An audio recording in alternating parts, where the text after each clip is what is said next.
I don't know if he was y'all was on opposing sides. I forgot how he told the story. You remember that story?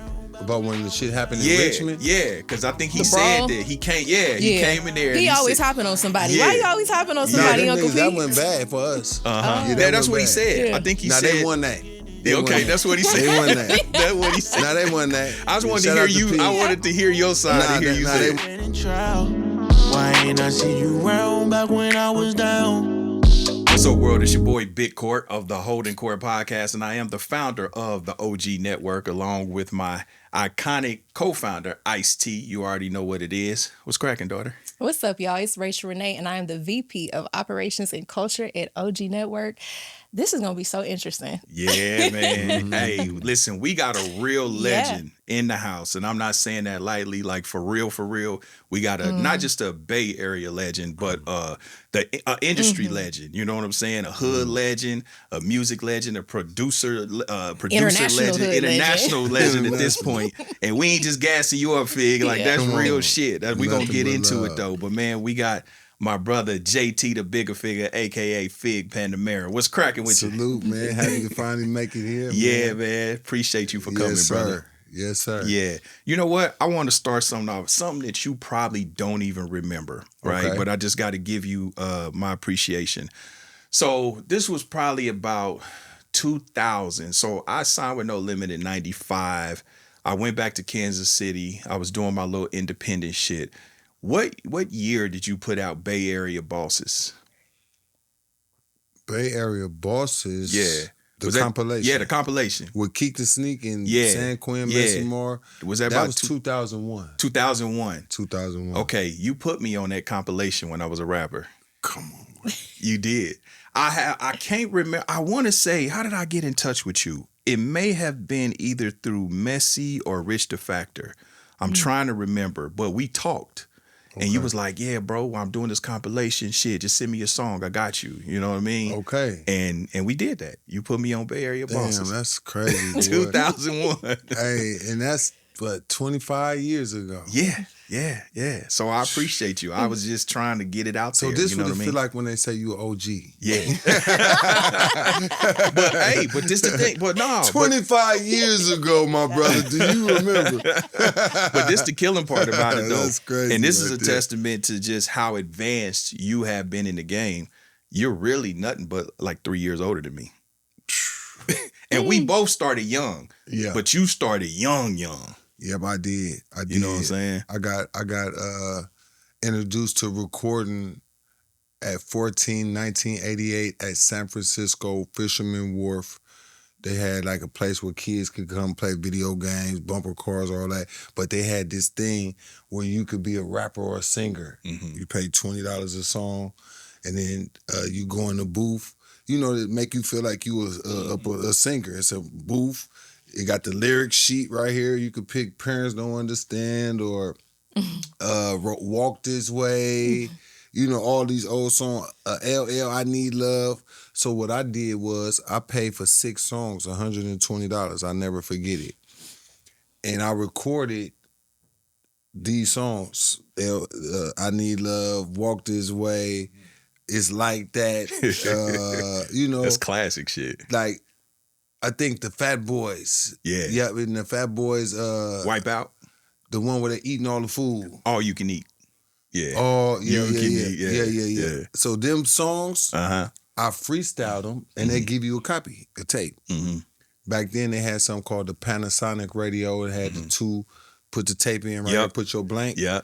That was in 1988. Yeah. I did my first production. Yeah. Off of some songs that I recorded at the fucking freestyle place, you know. And that burned in my mind that I could record some and sell it. Because people wanted a copy. So having that dual cassette tape, just give me your blank, give me $5, $2, whatever, and I just make a copy.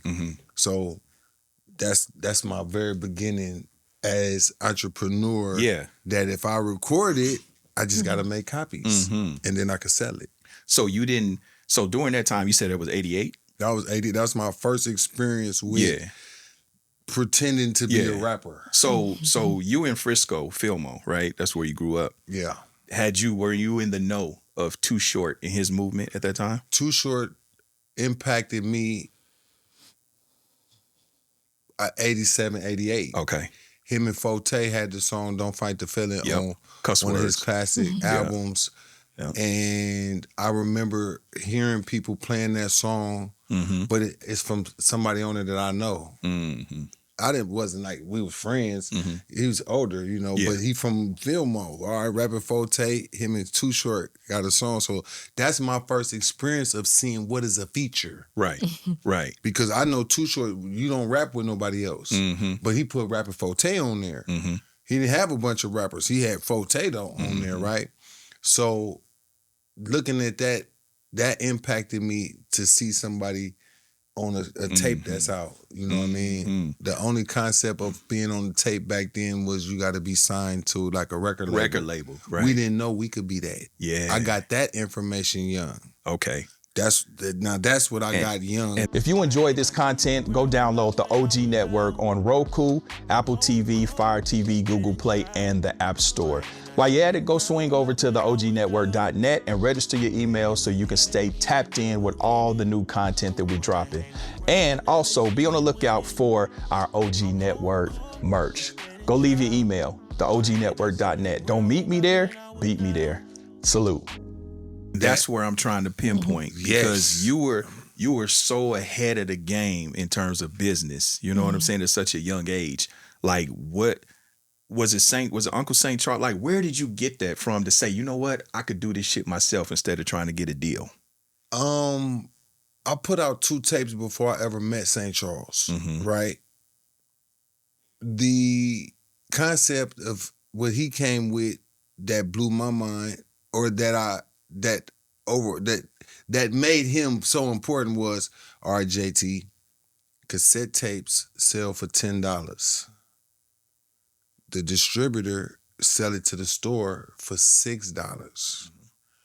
But if you work with me, I'm going to do a deal with the distributor where they will buy 10,000 of your cassette tapes for $35,000 up front. Meaning that you're getting less money because I'm the distributor. So the distributor gonna have to take a smaller number if I'm distributing my own thing.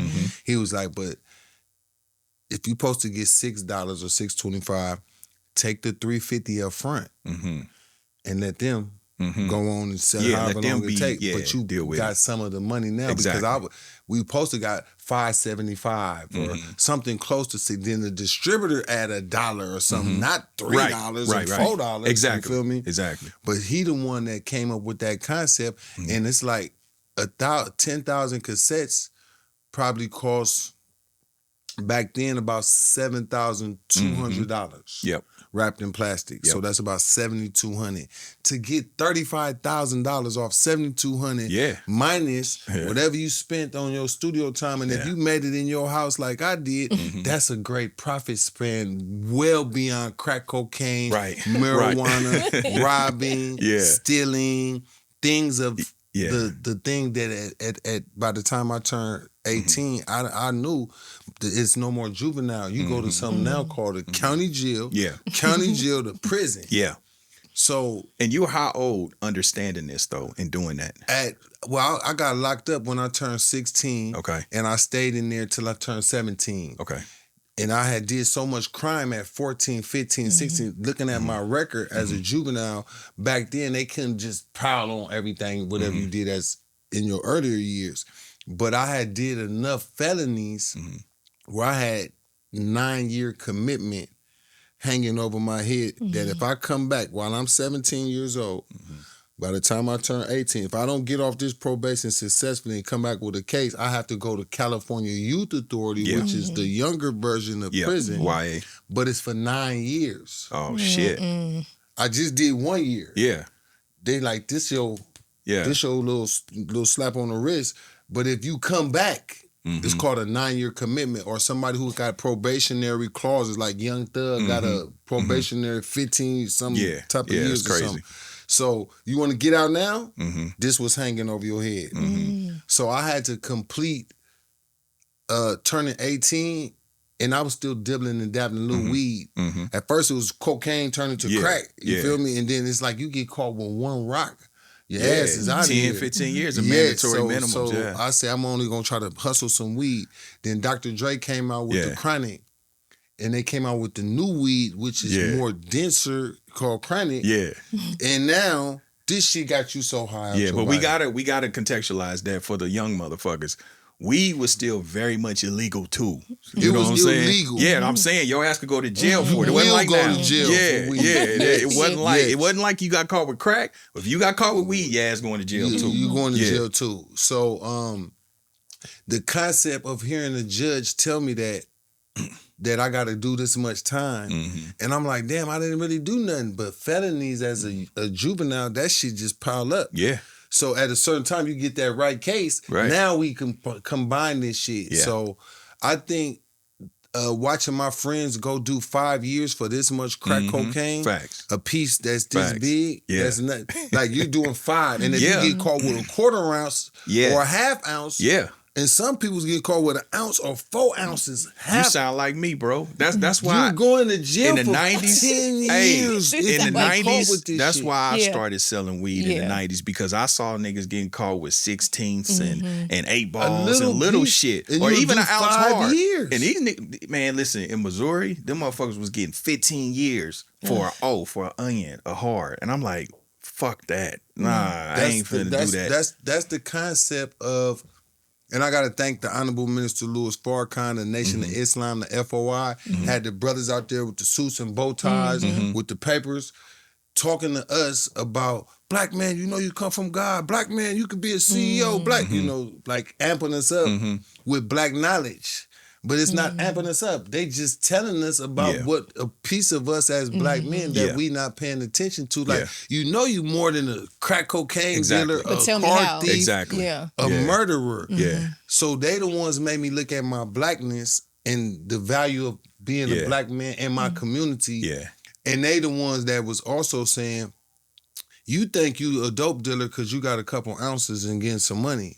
You're not the dope dealer. You a distributor for the white man who is the real provider of the big portion of these drugs that they're going to take you to jail for, but they're going to take them from you and they're going to resell. Especially in that time. So it's like you, and this is another thing, selling to a pregnant woman.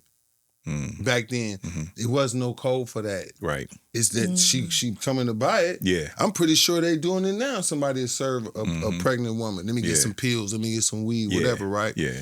So the destroying the community of making money, but you destroying, they the ones that taught me that, like, well, I don't want that kind of money. Yeah. I don't want to be like destroy the hood to get rich, even though this was going on. Hell yeah. And Filmo was rich and pimping too. Yeah. Oh, that's the other part. It was rich and pimping. That's the other part that I never, because I strayed away. He's like, black man, depend on your mind to think of what you want. Yeah. Anything that you see now started in somebody's mind as an idea. Every piece of anything you see, somebody thought of that.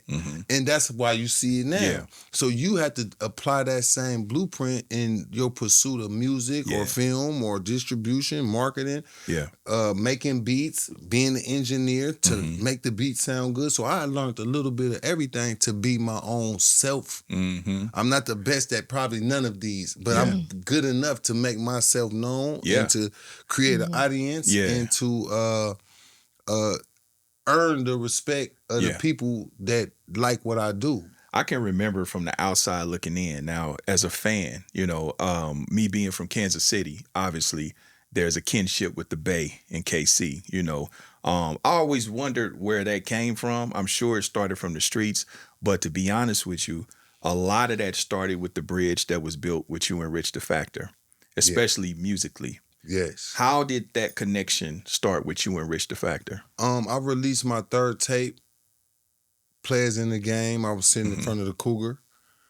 St. Charles officially was behind getting it out. So 7 Heaven is a record store. Record store in Kansas City. Okay, bingo. So I believe they had my first 2 tapes somehow made it there. Yeah, we did, because we was up on you. Real okay, tough so then by the time the 3rd one came, my number was on the back. I didn't know back then you should put a phone number. So I put my phone number and Rich the Factor called. He like, yeah, my name Rich the Factor. I'm from Kansas City. I'm like, oh, okay, what's up, homie? He like, yeah, we got your music, man. We got the GLP album. We got your shit. We like this shit. Woo, woo. I want you to make me some beats. I'm like, hell yeah, come on, let's do it. So he flew out there. Diamonds, he the first person I saw with diamonds in his mouth. Facts. In 94. Yes. Yeah. Pocket full of money. Yeah. Came by himself. Yeah. Took a chance to meet me because I told him he was good. But when my people seen, man, the nigga got a pocket full of money, man, the nigga got diamonds, man, we can just rob this. I'm like, no, nigga, the nigga, no, this ain't the, no, right no, now. he flew here. How he gonna fly to his own robbery? Right. Like that shit, because I'm pretty sure it's like, that's what my neighborhood is known for. You take advantage of what's easy. Yeah. Right? But by me stopping that, and he seen me stop it, then my people embraced him. Yeah. The Demos, the Queens, the Sefs, you know, the other guys on the team. He was able to leave with a finished product featuring all of us. Yep. Go make it back home. Yep. With no unscathed. And then when that tape dropped, and they saw my name as it's like I was Dr. Dre. It was. It was and that type of impact. Did you realize that? Because in real time, you just doing shit. You don't really know what the impact is, right? But I can remember when that happened because Kansas City really locked on to you and your movement. I think a lot of that came from, I want to say West Coast Bad Boys is how we really kind of got up on the Bay and JT The Bigga Figga. And when you did that one on the Cougar, that was the one that really, that motherfucker hit our city hard. Yes. And when Rich came back, it was like he was, your name stamped him. You right. In these independent markets, it was like you was Dr. Dre. You know what I'm saying? I realized that then. And even then for me, because I think this is prior to me going to No Limit, 94, so I'm still in high school. And that was a big deal. I put out Demo that year, GLP, Septic Gaffler, Rich the Factor. Yeah. All coming from my mama house. Yeah, but hold on. This is what I'm saying, Fig. But we gotta slow down and peel that back. Like, nigga, you a kid. You're really a kid. Nah, for sure. But how the fuck, like, where did you get the wherewithal? Because it's one thing for me as an artist to say, I want a record deal, do a demo, send it to a record label. Yeah. But for you as a kid to say, you know what? I'm going to come up on some equipment. I'm going to produce this shit. Hey, you want to do it? We're going to do your shit too. Come on. We're going to do your shit too. Yeah. We a record label. That's what we're going to call ourselves. Get little records. Yeah. We're going to distribute this shit. I think I patterned it off of E-40 in Sick With It. Okay. And I patterned it off Death Row. Okay. And then I got to say Eazy-E. Okay. Okay, so Eazy-E. Then E-40. Because he was he right before the Chronic with because NW I can't say I was patterning really, but I would just say Eazy-E as being executive. Yes. All right, bingo. But for E-40 to be executive, when they say executive produce Earl Stevens, I'm like, and then niggas found out he is Earl Stevens, right? So because he didn't put E-40. Right. He put his government. That's a fact. So that's a fact. Then we found out, okay, with the nigga, he is E-40. He talking about bricks. He talking about this and that, chopsticks, beef. Yeah. All right. So him having his brother, his sister, Be Legit is his cousin. Be Legit is his cousin. D-Shot's his brother. Sugar T's his sister. So he had his real family, right? That was motivation because they all had their own rap sound that we like Be Legit. We like D-Shot. We liked it, all of them. We like Lil Muggsy and whoever the fuck came. Yeah. Right? Lil Bruce, all them niggas. The new family that Dr. Dre and Suge Knight and Snoop Dogg, that thing, then of course the Dog Pound, everybody else added. I would have loved to be up under a deal like how they was under a deal, right? But the E-40 part of the story, E-40 pressed his own shit. He put in it got his own record label, right? So that was something to look up to. Death Row and them, when they first started, they was really signed up under another company through Solar Music Group, Dick Griffey, something like that. Yep, Dick Griffey. Going through a distributor that wasn't priority. So I know they was working there. So I'm watching this, I'm seeing it, I'm hearing, I'm listening, I'm just looking at everything evolve. And it always revolve around a nigga named Suge Knight, Eazy-E, Earl Stevens, the executive. Yeah. The executive. Right. So the executive responsible for paying for the studio time, paying for the equipment, paying for the video, the executive. So if what stood in front of me from just watching them and me actually doing it was the money. So a couple of the homies came up with a couple thousand for me to help get my shit going, right? Because they like, JT said, I ain't doing no 9 years in jail, nigga, I'm out. Right. I ain't selling no weed, no dope, no nothing. Now that came from Farrakhan, the Nation of Islam, like, black man, depend on God and yourself. Yeah. My family, when you speak religiously, they say, Jesus gonna do it for you. So I grew up under the Jesus do it for you part. Okay. But when you tired of waiting for Jesus in our black families, we might sell dope, or we might steal, or we might be a pimp, or we might be a scammer, or anything to get what we say we waiting on Jesus, right? Or you go get so forgiveness. The nation brung the other part of like, this ain't just religion, brother. You have to do it. When you call on God, you still have to do it. Yeah. When you say in Jesus' name, you still have to do it. So they burnt the concept like, nobody's coming. God don't owe you a record deal, and he don't owe you a new album. Right. Yeah. You know what I mean? Exactly. I'm a good person. I pray to God. I deserve this. Well, to be honest, think about it.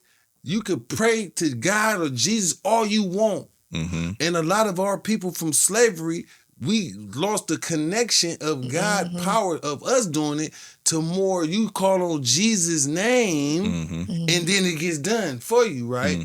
So much religion could take away your power that you like, I love God, I love Jesus and all that, Muhammad, all that, right? Yeah. But damn, I still got to do this myself. Right. I think I got that at a young age because growing up, my family was part of the church first. And then at a certain point, we wasn't at church no more, right? And dope dealing, stealing was the first employment that was available. You see something, you can get it, get away. Y'all was bipping back then? It was called Red Light Bandit. Okay. Where you run up on a car to snatch the purse. Over time, like purse snatching or certain areas where this red light finna be for a second, it'll be 2 or 3 guys that come out and hit 2 or 3 cars right here at this spot. Yeah. Wow. Whoever door was open to grab a backpack, purse. So y'all briefcase. Yeah. Now I personally didn't graduate to that, but that was the first crime wave. Oh, and purse snatching. Purse snatching in a car. Yeah. Red Light Bandit. That was the first thing that my young mind can remember about my neighborhood. Yeah. That when we go outside to play, it's a bunch of purses that might have 50 cents, 75 cents, so we can get the leftovers and then go to the candy house. But the concept of doing something, it was like stealing. Then it went to this new shit called crack. Looked like soap pieces, and if you just got a couple of these chips, you could have $100, $200 off just a couple chips in your hands. Right. So to see my friends do that, I wanted some of that. I wanted in on that. I wanted in. All right, bingo. But then that jail shit mixed with hearing Farrakhan say, depend on God and yourself. Yeah. All right. Then the streets, depend on yourself, get it how you live, nigga, whatever. Steal it, take it, kill it, murder it, right? Because we all hungry. We all partners, but I'm not willing to just do the worst shit to get some things. I never got to graduate. Right. And then the other part is jail for the crime and bullshit decisions you made. So I went with the Farrakhan way, like, well, shit, I don't want to go to jail and I don't want to die out here doing this other shit. And then he tied your dream to God. Like, if you want to be a rapper or a singer, a producer, a podcaster, a filmmaker, whatever your dream is, right? God will allow you to get it if you work, and he will assist you. That's what your prayer for, not for him to do it. Right. Now, the pain part I got told about early, so I was able to deal with a lot of my pain better. You're gonna be frustrated. Your friends are gonna turn on you. They're gonna. You thought you had the deal. The deal didn't go through.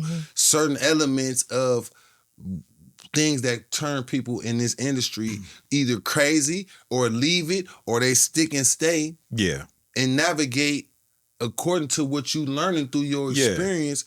I seen that early, that I need to do it myself, because so many people told me no when I asked for help, that I would literally start getting to the point where I hate to hear the word no, so I tried to do it myself. Do it yourself. And fuck around and it worked. I'm 52 years old. I started at 14, but I officially started at 17. So from 17 to 52, this all I know is the independent game. That's real. And you've been doing I done it been too. a magazine. I take pictures. I learned graphics. I learned how to type the words. I learned how to get a website made, do the application, make the movie, take the picture, edit the shit. Man, listen, I learned how to track out the beat. No, real shit. Every element, so that I can know how to do it on a little level.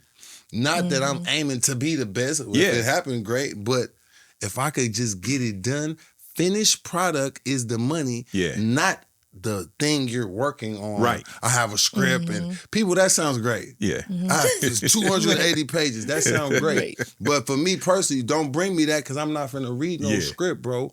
Hey, so speaking of that though, hold on. Speaking I'm not of finna that, read 280. That's homework. Speaking of that, That's a homework assignment. So is it true? We jumping around a little bit. But is it true that you do your movies without scripts? I've never written a script.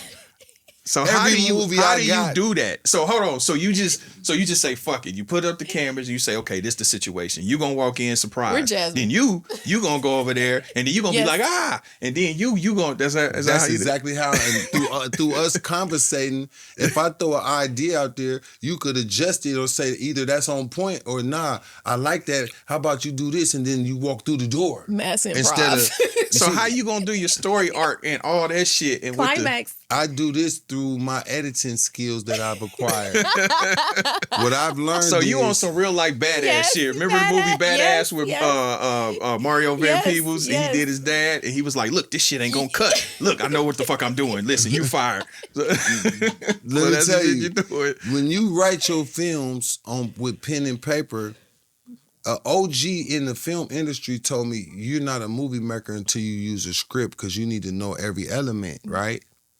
And I said, I've been part of films, and this is why it turned me off from scripts. Because a script is written out, words are written out, character, interior, exterior is already laid out, right? Yes. When I've been part of films, that's not mine, it's always some niggas that's due to be here at 4 and this and that. And when them elements don't happen, whole film projects slow down when the main character got to meet his girl, or the co-star supposed to be doing a major scene. Yeah. And I watched the disappointment, the frustration, and the delay of a great idea, but all of those things right there in the midst of trying to be creative and you paying for shit, that can cause you, it can cause you a backing up of the game. You might back up a little bit, because once you realize, you say you wanted to make a movie, you got a director, you got a cameraman, you got the light person, you got the sound person. So you're speaking to being fluid. You just like to be fluid with your shit. Look, let's even say these tripods, right? This is great for us right here, right? My simplicity way, let's just say if I was doing this, not to say I shouldn't have tripods, but I wouldn't let not having tripods stop me from getting this done. Yes, I get you. You see what I'm saying? So then I learned from the cameras, as time went on, cameras evolved with a great mic or a good mic. And a capability to change these lenses, right? The Nikons, then we got the Sonys.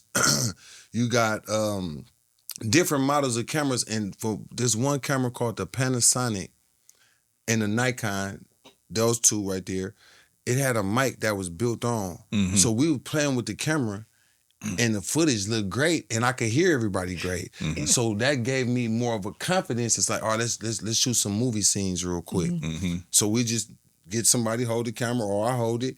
We get the scene done. We're talking. Your dialogue, what you telling me right now is going to be the same thing the viewer watching. Give me the raw ghetto. Give me the real trap. Give me the shit you really say, right? And then that's how that makes it that's the other part that make my films enjoyable. Because everybody who I ask to say whatever they're saying, they're gonna say it in the way that they talk within the environment. You just hold on real quick, Fig. You just reminded me of something, bro. And you probably you don't remember the Bay Area Bosses in 2001. No, I remember it. Okay, I remember the songs. You don't remember me putting me on there. Yes. But do you remember? I just forgot about it. Do you remember we did a fucking movie together? Which one? Remember, we did Thug Money with Juice in Frisco. Bingo. It was me, you, and Damu.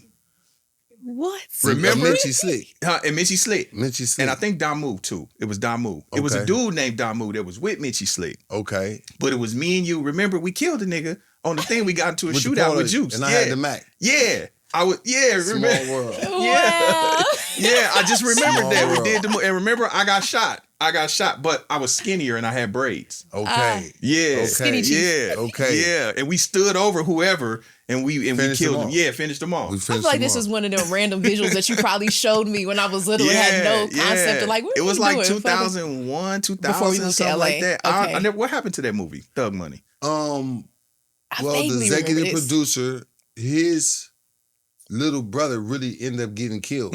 Some of the stuff they were talking about in the movie was really going on. So he ended up getting killed.